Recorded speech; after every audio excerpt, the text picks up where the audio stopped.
the gift of the Magi. $1.87. That was all. She had put it aside, 1 cent and then another in careful buying of meat and other food. Della counted it 3 times, $1.87, and the next day would be Christmas. There was nothing to do but fall into bed and cry, so Della did it. While the lady of the home was slowly growing quieter, we can look at the home. Furnished rooms at a cost of $8 a week. There is little more to say about it. In the hall below was a letterbox too small to hold a letter. There was an electric bell, but it could not make a sound. Also, there was a name beside the door, Mr. James Dillingham Young. When the name was placed there, Mr. James Dillingham Young was being paid $30 a week. Now when he was being paid only $20 a week, the name seemed too long and important. It should perhaps have been Mr. James D. Young. But when Mr. James Dillingham Young entered the furnished rooms, his name became very short indeed. Mrs. James Dillingham Young put her arms warmly about him and called him Jim. You have already met her. She is Della.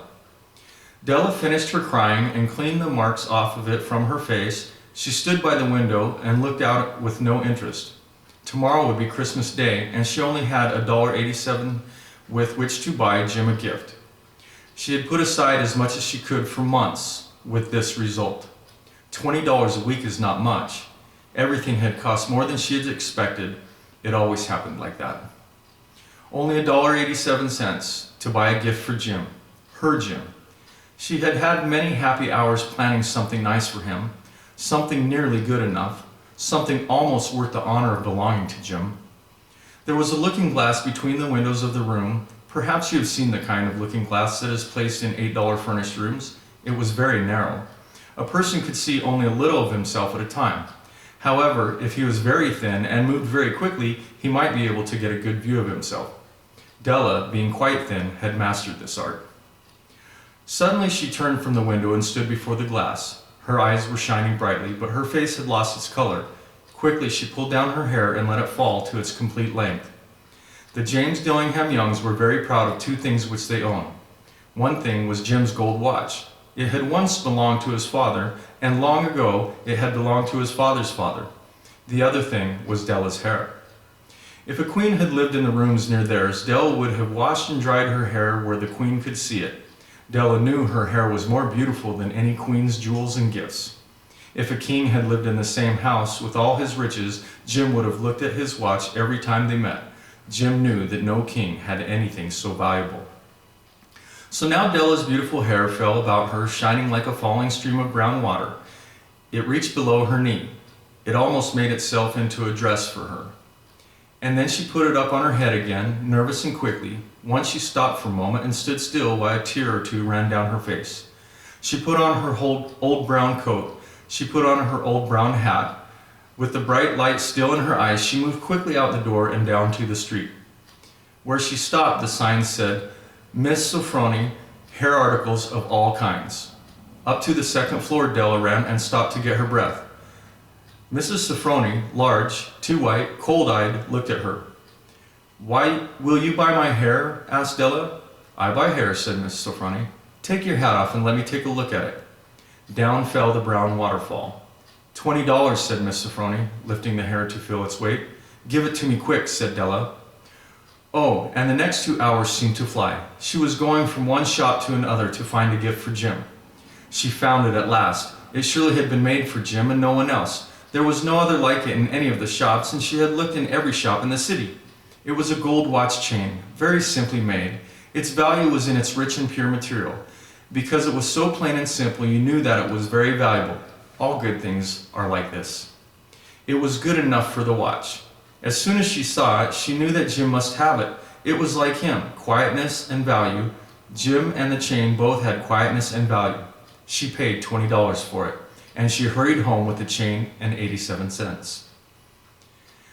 With the chain on his watch, Jim could look at his watch and learn the time anywhere he might be.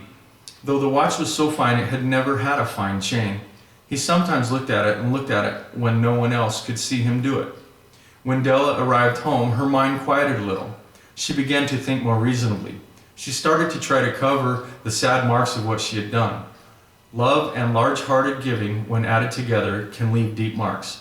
It is never easy to cover these marks, dear friends, never easy. Within 40 minutes, her head looked a little better. With her short hair, she looked wonderfully like a schoolboy. She stood at the looking glass for a long time. If Jim doesn't kill me, she said to herself, before he looks at me a second time, he'll say I look like a girl who sings and dances for money. But what could I do? Oh, what could I do with $1.87? At 7, Jim's dinner was ready for him. Jim was never late. Della held the watch chain in her hand and sat near the door where he always entered. Then she heard his step in the hall and her face lost color for a moment. She often said little prayers quietly about simple everyday things, and now she said, "Please God, make him think I'm still pretty." The door opened and Jim stepped in. He looked very thin and was not smiling. Poor fellow, he was only 22 and with a family to take care of. He needed a new coat and had nothing to cover his cold hands. Jim stopped inside the door. He was as quiet as a hunting dog when it is near a bird. His eyes looked strangely at Della, and there was an expression in them that she could not understand. It filled her with fear. It was not anger nor surprise, nor anything she had been ready for. He simply looked at her with a strange expression on his face. Della went to him. "Jim, dear," she cried, "don't look at me like that. I had my hair cut off and sold it. I couldn't live through Christmas without giving you a gift. My hair will grow again.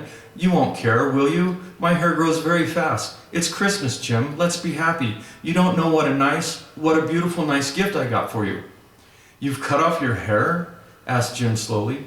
He seemed to labor to understand what had happened. He seemed not to feel sure he knew. "Cut it off and sold it," said Della. "Don't you like me now? I'm me, Jim. I'm the same without my hair." Jim looked around the room. "You say your hair is gone?" he said.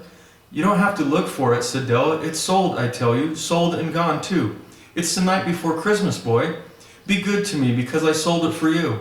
Maybe the hairs of my head could be counted," she said, "but no one could ever count my love for you. Shall we eat dinner, Jim?" Jim put his arms around Della. For 10 seconds, let us look at another direction. $8 a week or $1,000,000 a year. How different are they? Someone may give you an answer, but it will be wrong. The Magi brought valuable gifts, but that was not among them. My meaning will be explained soon. From inside the coat, Jim took something tied in paper. He threw it upon the table. "I want you to understand me, Dell," he said. "Nothing like the haircut could make me love you any less. But if you'll open that, you may know what I felt when I came in." White fingers pulled off the paper, and then a cry of joy, then a change to tears.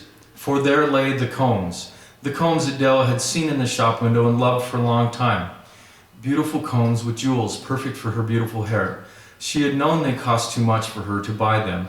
She had looked at them without the least hope of owning them, and now they were hers, but her hair was gone. But she held them to her heart and at last was able to look up and say, "My hair grows so fast, Jim." And then she jumped up and cried, "Oh, oh!" Jim had not yet seen his beautiful gift. She held it out to him in her open hand. The gold seemed to shine softly as if it were with her own warm and loving spirit. "Isn't it perfect, Jim? I hunted all over to find it. You'll have to look at your watch 100 times a day now. Give me your watch. I want to see how they look together." Jim sat down and smiled. "Della," said he, "let's put our Christmas gifts away and keep them a while. They're too nice to use now. I sold the watch to get the money to buy the combs, and now I think we should have dinner." The Magi, as you know, were wise men, wonderfully wise men, who brought gifts to the newborn Christ child. They were the first to give Christmas gifts. Being wise, their gifts were doubtless wise ones. And here I have told you the story of 2 children who were not wise. Each sold the most valuable thing he owned in order to buy a gift for the other. But let me speak a last word to the wise of these days. Of all who gives gifts, these 2 were the most wise. Of all who give and receive gifts, such as they are the most wise. Everywhere they are the wise ones. They are the Magi. Merry Christmas.